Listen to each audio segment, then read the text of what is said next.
Hello my lovelies and welcome back to the channel. Today we are going through the Q3 reading journal setups that I have done. Prefacing this from the very beginning before I forget, I will try my very hardest to not spoil any of the books in these setups, in these entries, in the voiceover.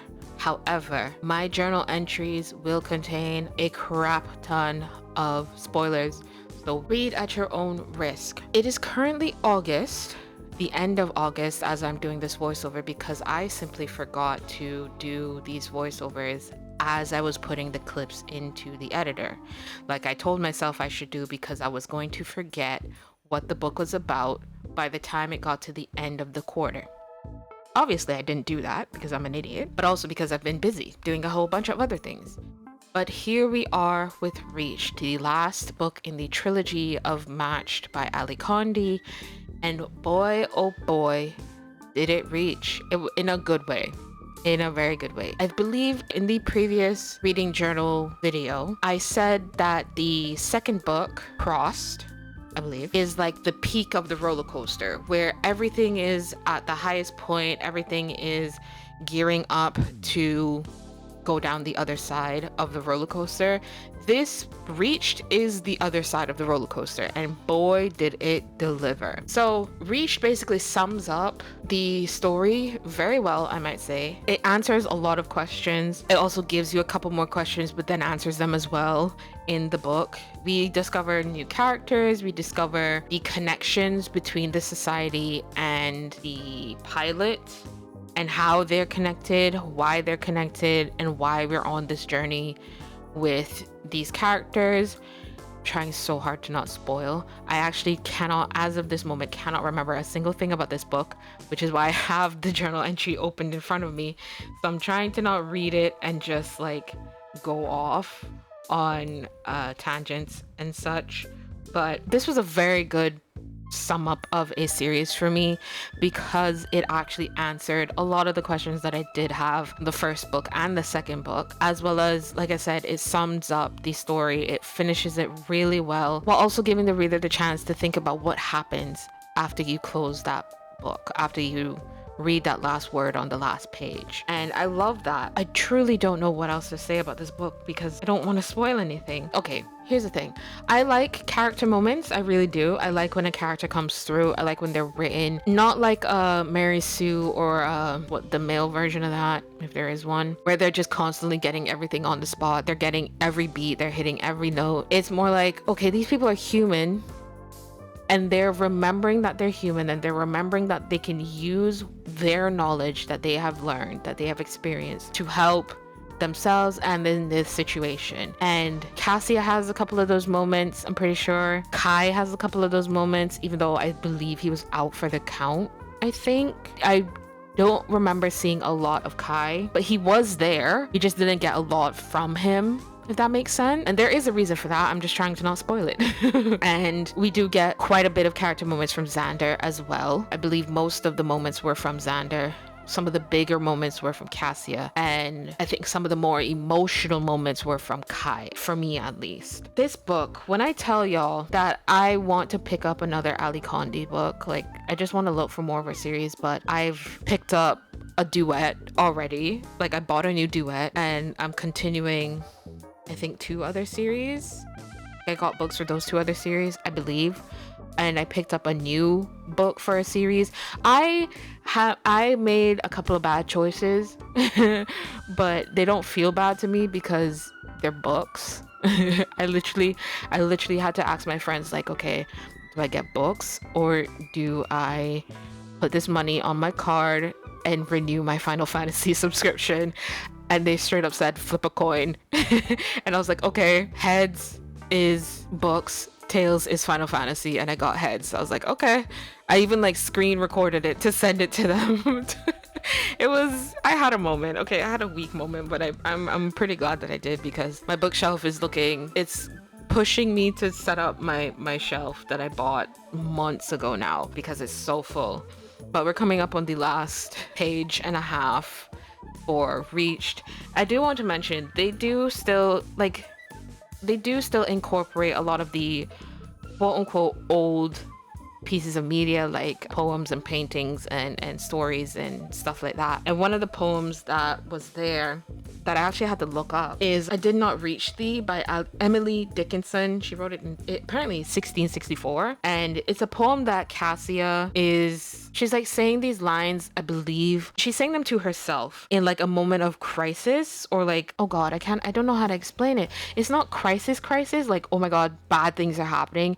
It's more like, oh, this is a lot of change that is happening right now. And it's her coming to realization that while it is scary, she does have the power to at least alter some things and make it less scary, if that makes sense. I think that was what was happening. And the lines are, we step like plush, we stand like snow. The waters murmur new.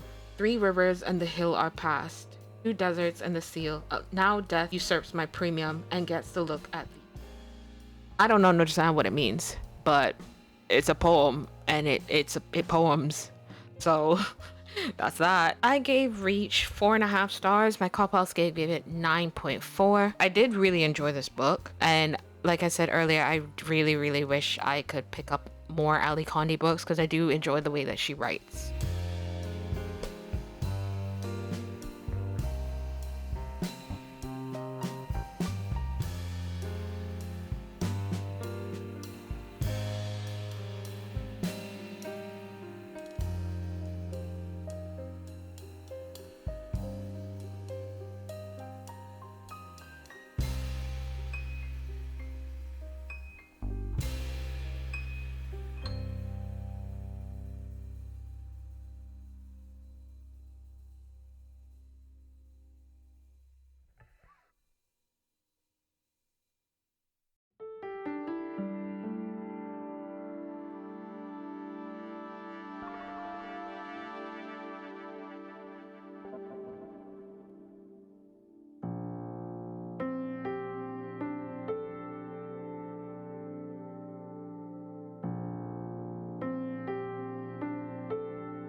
The second book that I tackled this quarter is So Be It by Sarah Weeks. I've had this book since I was literally in primary school, I believe. And I think I picked it up because of the cover, which is, I believe it's a girl flying a kite. So Be It is sad. At least to me it was. But not sad in a I'm gonna cry kind of way. Sad in a this could quite possibly be someone's actual reality kind of sad. You know what I mean? So Be It is a novel. It's also a scholastic book. So at the back of it, there are scholastic questions.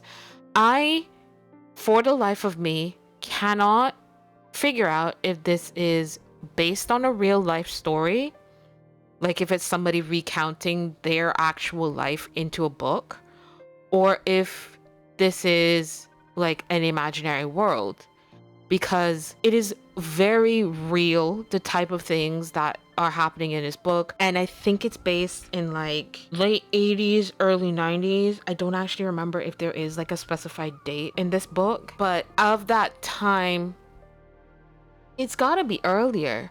I'm pretty sure. Okay, you'll understand my confusion if I actually get to the point. What I'm trying to say is this book tackles mental illnesses, but it's of a time where people weren't kind to other people with mental illnesses, and you were sent off to what they would call madhouses, or like asylums, or like safe houses, like a safe house situation where like there be caretakers who it is their job to take care of people like that, if that makes sense. I don't think I'm making any sense, but it's of that time where like planes were just being commercialized, if that makes sense. Like the everyday man could get a plane ticket and go somewhere in America, but it was still more common to take a bus ride. You can buy one bus ticket that'll take you from one side of America to the other, but you'd have to stop off at the different bus stops. I don't know how the bus system works in America, to be honest with you. I really don't. I can only assume that it's a much bigger scale than the bus system we have here. That's where the confusion is, because I'm not all that learned on American public transportation and the historical timeline behind it. But enough about buses and more about people. So we follow Heidi, who is the main perspective of this book. Heidi is a young girl whose mother, in my journaling, I put that she's like low to mid functioning autistic. That's just how my brain put it together. I myself am high functioning autistic, so I've tried to learn a lot I can about the mental differences and the spectrum that is autism. And Heidi's mother, whose name I quite literally cannot remember, because I don't think no, they don't know her name. I don't remember. I think it's discovered later on in the book. Yeah, because the page that I pasted in, Mama's words, Heidi calls her mother Mama all the time. To her, Mama is her name, right? But Heidi's mother doesn't have a wide vocabulary. She struggles to do most things a learned adult would be able to do, like taking care of themselves wise. So their next door neighbor, Bernie, who has agoraphobia, I believe it is, the fear of people, or like the fear of going outside crowds and stuff like that, has taken it upon herself to be their caretaker, be Heidi's mother's caretaker and Heidi's caretaker, because Heidi's mother showed up on Bernie's doorstep at their apartment, and I don't think she said anything. I don't remember if she said anything, but they figure something out and she moves into the apartment next door, and Bernie helps and raises Heidi alongside her mother. And it all comes down to Heidi wanting to figure out who her mother is, who she is, where they came from, why they're so lucky to be in this apartment and not have to pay for anything, it seems like. And the whole story is Heidi's journey of going from one side. It's not very far. I think she goes from A state to New Jersey, I think it is, or New York or something like that. Yeah, to Liberty, New York. From Reno to Liberty, New York at 12. And she's trying to find out where her mother came from, because she found pictures, I think it was, or something like that. And a lot happens. Eventually, she does discover a lot of things, whether she wanted to or not. The reason why I think it's confusing me, if it's a real life story that's been documented, or a fantastical story that somebody's made up, is because Heidi has a power that is like luck.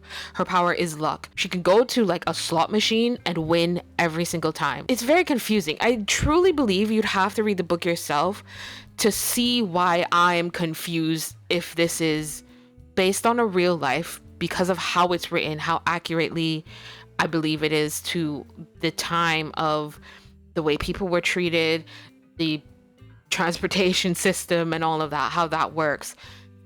But then it also adds in the fact that Heidi has a power. So I don't know. Either way, I did like this book. I'm so glad I actually read it, because when I finished it, I was like, oh yeah, I'm glad I picked this up and I stuck through and I finished it. I gave So Be It 4 stars. The cop-out rating math came out to 8.2, which, yeah, for me, on my scaling, separated out how it is, gives me 4 stars.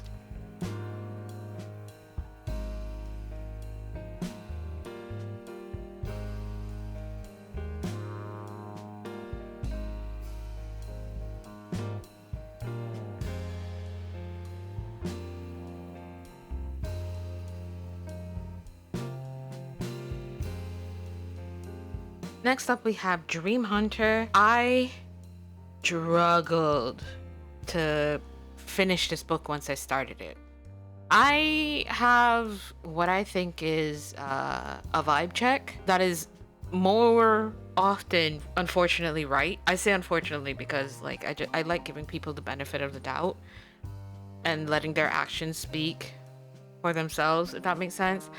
But this book I've had for years, because the duo is library books that I forgot to return, and so they're just mine now.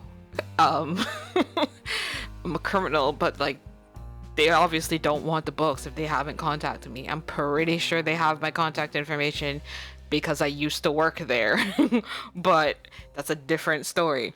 Dreamhunter, the concept is so cool, right? Essentially, people have the ability to capture dreams from this place called the place, which is basically like a piece of reality that is present but separated from current reality. It's like, I think I can do this comparison. This comparison might make sense. It's like the room of requirement in Hogwarts, except it's always there. So like the room of requirements in Hogwarts, you'd have to walk 3 times past the door and then like think in your head really hard what kind of room that you want, and Hogwarts will make it and give it to you. Think that concept where like there is a world behind these doors, but you can't see it until you step into these doors. The place is that. The place is the room, and there are lines and boundaries of the place in this real life place area that are essentially like veils, except you don't know it's a veil until you're on the other side of it. I hope that made sense. But the concept is so cool because you have to be, I think you have to be born with the ability, which is later on discovered, of being able to go into the place and capture the dreams that are in there to then share outside of the place with the people in the cities or whatever around it. But it's turned into that, really. That's become the business, essentially. Is being a dream hunter is the business. And we follow, the reason why I struggle with this book is because main characters, the 2 girls, Rose and Laura, they annoyed the absolute hell out of me. They're the type of people that if I see in real life, I get like this burning anxiety in like the middle of my chest and in the bottom of my gut of like, I can't believe these people just are so detached from reality to think the way that they think, to act the way that they act in public, no less, but also to other people who literally don't deserve to be treated the way that they're being treated by these people. These girls, at least from my perspective, they're spoilt, they're arrogant, they're selfish, there are other words that I don't know that could be used to describe these girls in the beginning of the book. And because you have to wade through that mud to get to the good stuff is what took me literally, I think it was like 3 weeks to finish this book. Just about 3 weeks to finish this book. And once I got into like the last third, I was on it. I was like, oh yes, give me this. Because it turns into one of my favorite plots I've discovered, overturning a government. Now don't put me on the list, but it turned into that, and I was like, ooh, spicy. And you're so connected but also so detached. Anyways, like I said, it took me a while to get into this book, but at the end of it I loved it. And the ending of it made me so glad that I have the second book already. It makes me so glad that I don't have to hunt for the second book because I already have it. So that means that I can finish this duet and be satisfied, hopefully, with the ending of this arc, this journey, this masterpiece, because it truly is so well written. There's a lot going on. There's some type of like family magic happening as well, but I don't think I fully understand it because the story follows mainly Laura, who is the daughter of the first dream hunter and still the biggest dream hunter, Ziga, I think is how you say his name. His name is spelled T-Z-I-G-A. Please correct me in the comments with the phonetic pronunciation, but I believe it's Ziga. And he's kind of badass. I kind of like him, but he's also like, if somebody with severe ADHD doesn't take their medication all the time, sort of. I hope you get the idea. Truly, he's a great Dreamhunter, but he has a contract with the government, or like this special Dreamhunter department, like policing department. And we discover like a lot of the reasons why he is the way that he is. But then it shifts the focus away from Ziga and into Laura, because it's now Laura's story to discover the story behind the contract, what's going on with the government department, what's going on with dream hunting in general, and also discovering more about her family lineage all at the same time. When I tell you I'm so glad this book picked up at the end, I am so excited to start the next book that I don't know when to start it. I truly don't, because I picked up a lot. I picked up a couple that I want to do. Like, one of the new ones that I picked up is the one that I'm gonna read next month. I'm having a moment, y'all. But I gave Dreamhunter 4 stars. The Cop-Out math gave it 7.7, and on my scale, the messed up way that it is, the expanded way that it is, because I like to be specific apparently, gave it 4 stars.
Now, this is a first for me, at least I think it is. I am right now setting up the monthly grid for August in the reading journal. This is, as you've seen before, that I flip through whenever I finish an entry, is where I will log how long, what days it took me to read a book, when I started them, when I finished them, and it's just where I'm putting that tracker, just so I have a visual representation, because I also track it in my bullet journal as like a task to do at the very top of my day, but I want a visual representation in the reading journal to show what days that I read the books that I chose for the month. And it's also a good way for me to visually see how many books I actually read, because once I've read a book, it goes right back onto my shelf. So I can actually tell visually in real life, in my physical space, what books I've read that quarter. Now, I do have to say, I don't necessarily like how I wrote August. Usually I match my monthly theme when I set it up in the reading journal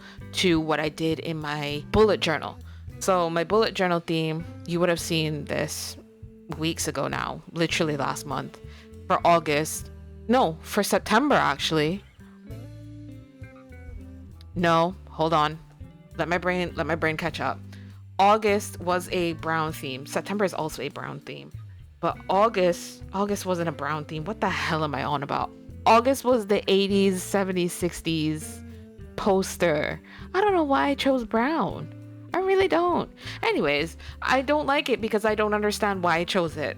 I might go in and change it. Maybe I'd have to figure out what I want to change it to, but I might go in and change that. But yes, I'm going in and I'm updating all of my admin spreads from the beginning in the series tracker and whatnot.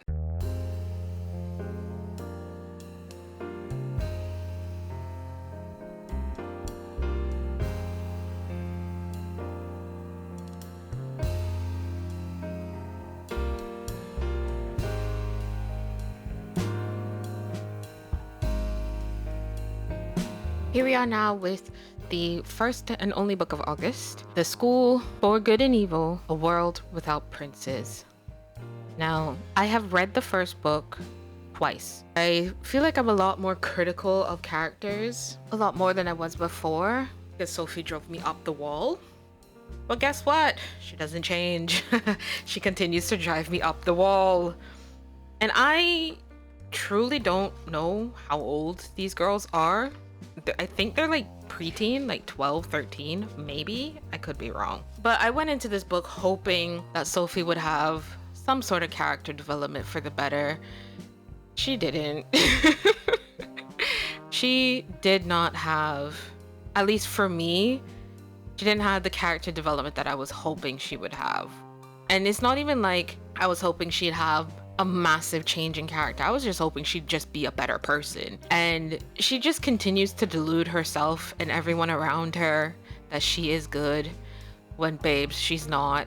Anybody who uses somebody else to make themselves look good to other people is not a good person, first and foremost. In this, we get pretty much the continuation of the first book, which I'm grateful for because it gives the connectivity. But also, it's like, if you're reading these back to back, you're not forgetting anything, unlike me, who forgets everything as soon as the book is closed. I'm kind of glad that the story does continue. I just wish that Sophie had character development. And it's don't get me wrong, Agatha can use some character development as well. And she kind of does, I think. At least from my perspective, I think she does. But she is still trying her damnedest to make Sophie happy. And I'm just like, but Agatha, what about you? What about your happiness?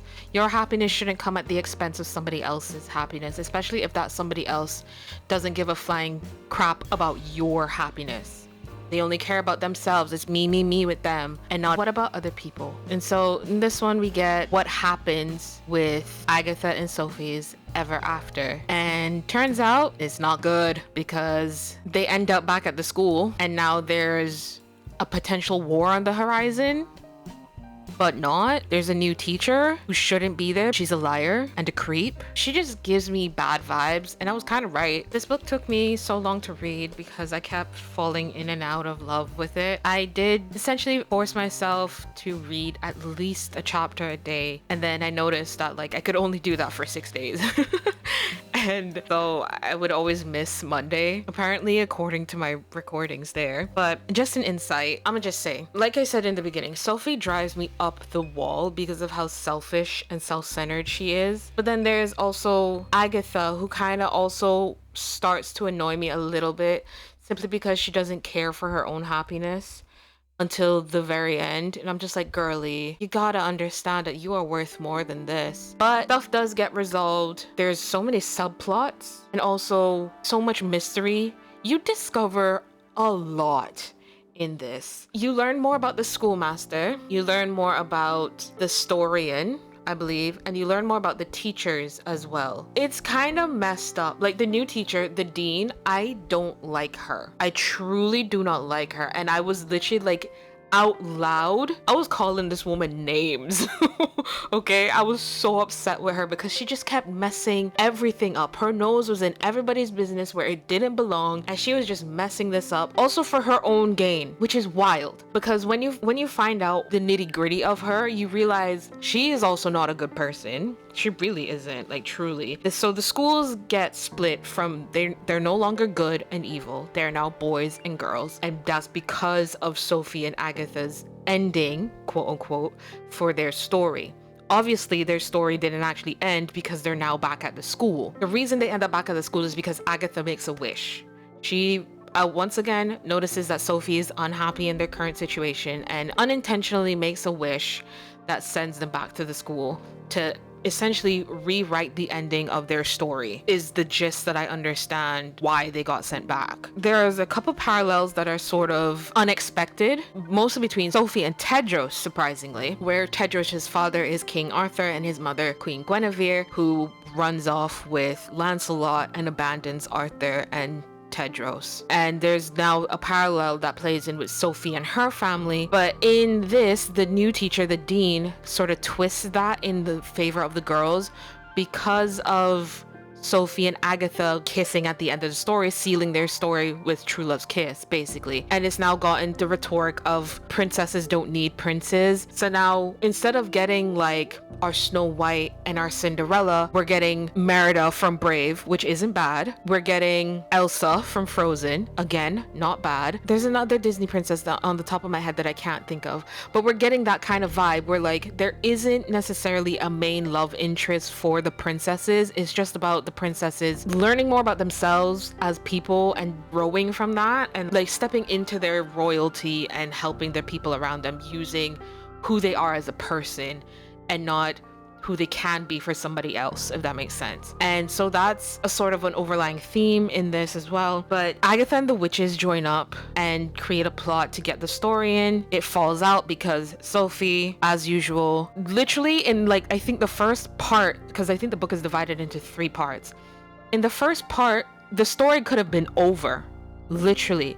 But once again, Sophie has to do everything for her benefit and she messes everything up, and now Agatha is caught in the crossfire. There's the whole comparison between Sophie and Lancelot. The dean somehow gets involved and the schoolmaster somehow gets involved, and the story was going to end, but then it didn't because of the dean, and then it did end, but not the way that it was supposed to because of Sophie. Who'da thunk? But at the end, I do think that this was an amazing continuation, because it's really solidifying that good is good and evil is evil, even though the first book kind of said like, okay, what happens when good is evil and evil is good? Kind of just pointing to like, nah, there's true evil and there's true good in a way. I still really enjoyed it. I just had a rough time continuing it because I was so busy doing a lot of other things. I gave A School for Good and Evil, A World Without Princes, 8.85 on my cop-out scale, which equals 4 stars.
Next book we're looking at is The Serpent and the Wings of Night by Carissa Broadbent. Is the first book in the Nightborn duet from the Crowns of Neaxia world. I do want to say first off, the book cover is a different size than normal because I tried to print these alongside other things and they just printed way too big. And then I saved myself because I really like the font. I struggle to find a font very similar to the point where I don't even remember what the font is. I might be able to find it and I might be able to like put it in the description. I'd have to remember to do that. But I just printed the book title just to make a lot of things easier. I'm trying to speed up the process because I feel like I spend way too long on the entries than I do reading the book. It feels like it does it. That's not what actually happens. I will read a book. It'll take me at most, I think, 3 weeks to do a book, depending on how big it is. And these journal entries will literally take me like an hour, 2 hours to do. It's a thing. I wanted to do more because I don't have paraphernalia, stickers and all of that to like associate with my books in this journal. I do a lot of drawing. I do a lot of coloring with my Tombow brush pens. So I did on the side a little homage to the book, the characters and like events that happened in the book. I did a little snake on like a sword dagger situation because our main character, Oriah, I believe she uses daggers as like her main weapon sort of situation. She is referred to as Little Serpent. I think this voiceover is going to be pretty short compared to all the others simply because I just did the journal entry just before putting this clip in, so I'm quite fresh with this. But The Serpent and the Wings of Night, like I said, is the first in a duet, and let me tell you, it is a banger of an opening for a duet. First of all, props to the author for putting like content warnings in the beginning. Like it's one of the first things you see in the book. I think after like the title pages, and before you get like even the map of the world, you get the content warning, which is, I think, really good. A lot of authors who write romantasy of this level should start implementing that, because not everybody is okay with everything. But this is just a thing to note. The Serpent and the Wings of Night. I picked this book up. You know that saying, never judge a book by its cover? And then you get to actual books and you're like, that's all you can do, especially if you don't want to read the blurb on the back and get spoiled. I literally saw these books in the bookstore and was like, those covers look amazing. Oh my goodness, there's only 2 of them and they cost how much? Ooh, okay, I'm gonna pick these up. This is the duet that I picked up instead of getting the 3rd book for Crescent City. So, and I'm so glad I picked these books up. This first one is beautifully written. Let me tell you, you want a strong female lead like Crescent City, pick up this. You want character development, pick up this. You want vampires done right, pick up this. As I wrote in my journal entry, I was turned off from vampires in general because of Twilight, and then I gave myself a year before I said I would pick up another book that contained vampires of any supernatural main beings, and I promptly forgot. And then I picked up this and I did not know that vampires were in it, which is great because the development of it, they don't come across as vampires until it's like blatantly obvious, like these are blood-sucking undead, and I love that. So it got me into it. Truly just like rewrites vampires for me in a new light. Like, this is how I want vampires to be. Very unique, but also similar. They're undead, but they can show their life in a different way than those who are alive, basically. It truly is one of those where it's like, for me at least, these characters are well written, fully fleshed out characters that might actually be people who have existed in our real world throughout history. That's to me how they've been written. Yes, there are some tropes. Yes, there are, at least I think they are, some tropes, and it is your classic fantasy. Well, I wouldn't say classic fantasy. I would say this leans more towards Crescent City level fantasy, where it's like a whole new god system, and then like the people, like the people created by the god or of the god who worship the god, who get powers from the god, are main entities in this world. It's sort of like that. But in this, it's all about a trial for a goddess called Neaxia. You literally only speak to her, like the main character only speaks to her in the very last part of the book, but throughout the book she's seen as like a pitiful ascended goddess who went through a lot of shit but came out on top, and her trials and tribulations have led to this, being able to do this tournament to grant a wish to the victor, where there can only be one. And then I think, I'm not 100% sure, but I'm pretty sure it's anything goes for that wish. Like, you can wish for literally anything and she will grant it. It's a big thing. But Neaxia is, at the end of it, she's quite arrogant. It's the kind of arrogance that gives ulterior motive, even though you have no reason to think there is an ulterior motive, but it gives that vibe. Araya is our human main character, who gets picked up by the King of Nightborns, which is a type of vampire, Vincent. He then raises her to be strong enough to fight against vampires, to protect herself in a way that is sort of both detrimental and helping towards her development. She meets Rain in the tournament. Rain is also a Nightborn, but a different kind of Nightborn. Yeah, it is. So the Nightborn are split into 2 clans, and one of the clans is like looked down upon, and Rain is from that clan. And so they do this tournament. He and Araya team up, but the amount of stuff that they go through, like, I genuinely don't think Araya went through a single trial without coming out bandaged, broken, destroyed in some way, shape, or form. Truly, there is so much to say that I actually can't say any because it's a lot of spoilers. But I do love, when I tell you this is some of the best character and plot, like, this book kept me hooked. I was hooked, and I was like, I want to read every night, but some days I just couldn't because I had so many other things to do. I still haven't said much about it. I gave The Serpent and Wings of Night 5 stars. This is my first 5-star book of the year, which is wild. It got 9.5 or 9.6 as I rounded up from my cop-out rating scale.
Now on to one of my favorite books that I've read so far. This is Hades and Persephone's saga, the first book in that saga, A Touch of Darkness. Now I think I saw these books either recommended to me by a stationery YouTuber that I watch. I can't remember who. It's more than likely going to be Aaron Smith, more than likely. Or it popped up on my Pinterest feed, because my Pinterest feed is now just book recommendations and art references, which I'm not upset about. A Touch of Darkness is a Greek mythology retelling of the story between Hades and Persephone, Hades being the god of the underworld and Persephone being the goddess of spring. Now, the modern day retelling, or as modern day as it can get to today, it is set in a place called New Athens, which is basically just Athens, but modernized. And we are met with Persephone, who is our main character, and she is from the get-go infatuated by Hades. Infatuated in a way of, I want to know more about him. I want to know more about this god that is very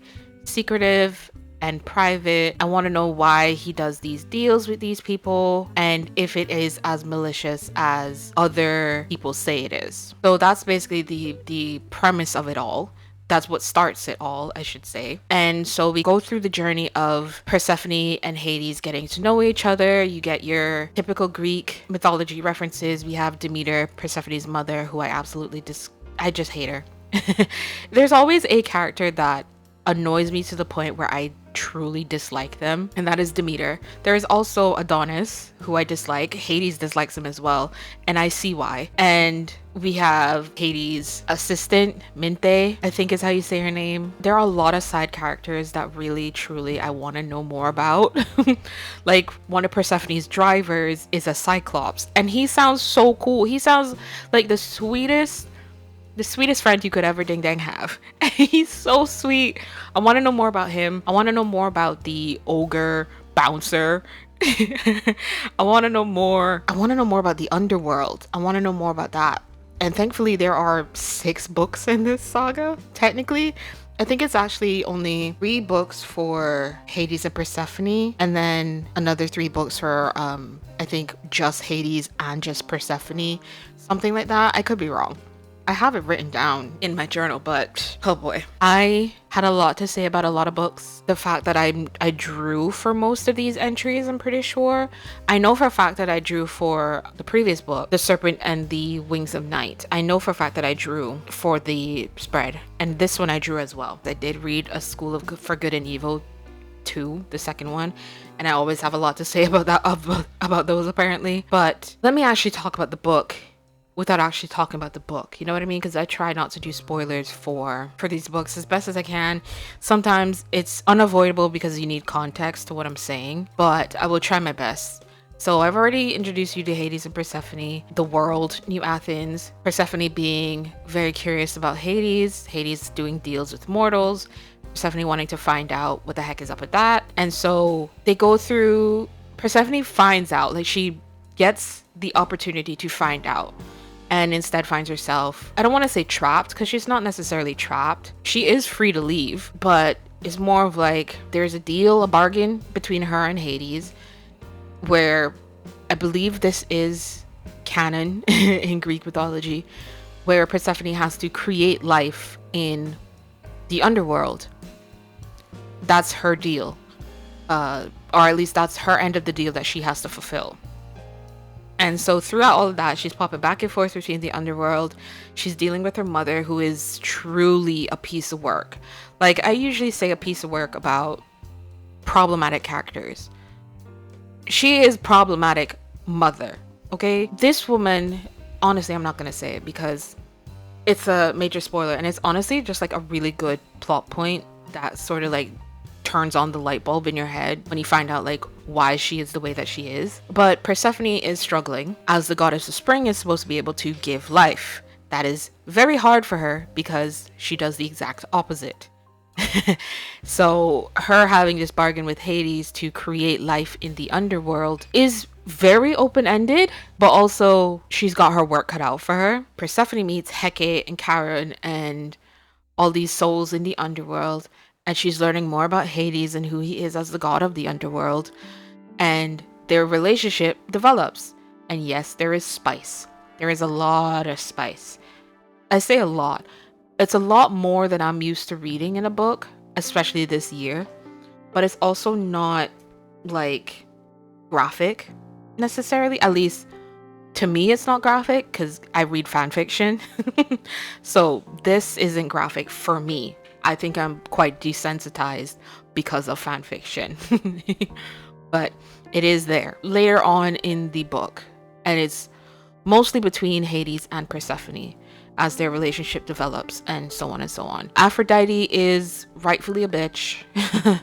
She tries to ruin something she has no business putting her nose in. Turns out makes Hades and Persephone's relationship stronger because they finally talk to each other. They talk more with their brains and less with their hearts, but they still talk with their hearts, obviously. There is I don't want to say it's a twist. It's more of like a, oh, okay, I get it. There is a trope in there that I truly only ever see in fan fiction, and even then I'm like, it has to be done really well for it to actually hit and not just be like a throwaway sort of thing. Like, instead of giving you proper reason as to why the characters are doing this thing, it's used as a scapegoat essentially.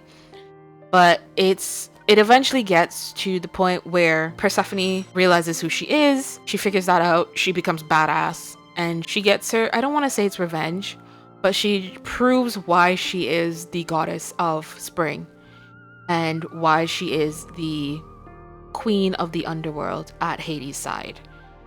And it's literally the last 2 chapters, and it's phenomenal.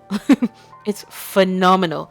I was rooting for her. I was literally like, in my head I had my pom-poms, I was cheering, I was like, yes girl, tell them. Because these people play with these other people like they're toys, and we're not, sweetheart. We're not. And Persephone is our voice. Either way, holy heck. I'm pretty sure I didn't spoil anything. I hope to God I didn't.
I used the quote from the last two chapters, I am Persephone, goddess of spring, where she finally just like, she comes into her own essentially, and this is where she like does her stuff and like proves it. And it's so good. It took me a while to do this page because the G on spring was giving me a headache. Figuring out where to put Persephone and where to put goddess was giving me a headache. I was like, I don't know what to do. I'm gonna just plop them down and hope to God it works.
I gave A Touch of Darkness, the first book in the Hades and Persephone saga, 4.5 stars. It got 9.42 on my Copile scale. It was so close to getting 5 stars. But I was like, oof, there's a reason why. But it's more of like, I want more, which is why I think it got that much, because I really want more. So it's like I'm holding out for more in the next 2 books. That's what I got. And then we're going to move into the quarterly statistics real soon.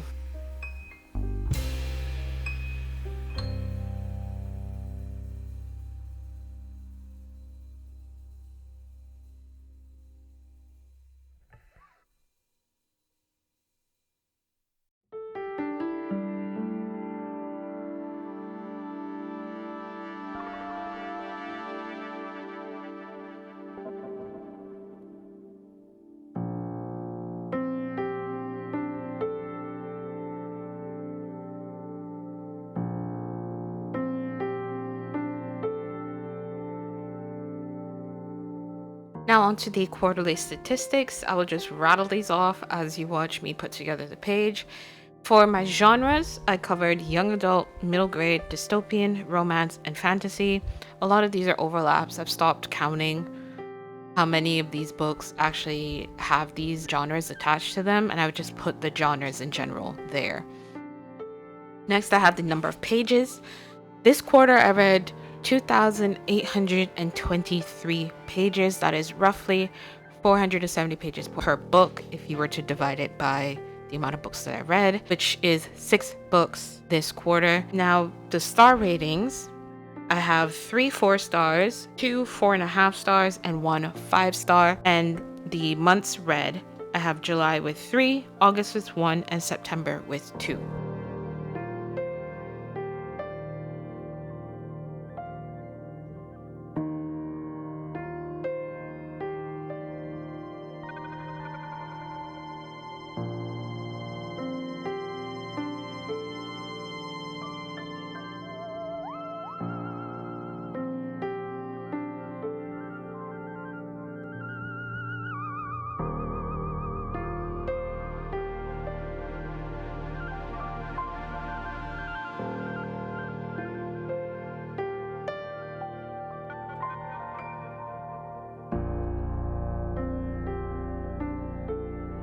As we wrap up the final erasings of the page and I do the header, thank you guys so much for watching this video. I hope you enjoyed it. I hope it was just a good old chill time, and that maybe some of these books you might pick up or have already picked up. Drop down below if you have and let me know what you think about it. Until next time, take care of yourselves and each other. Bye bye bye bye.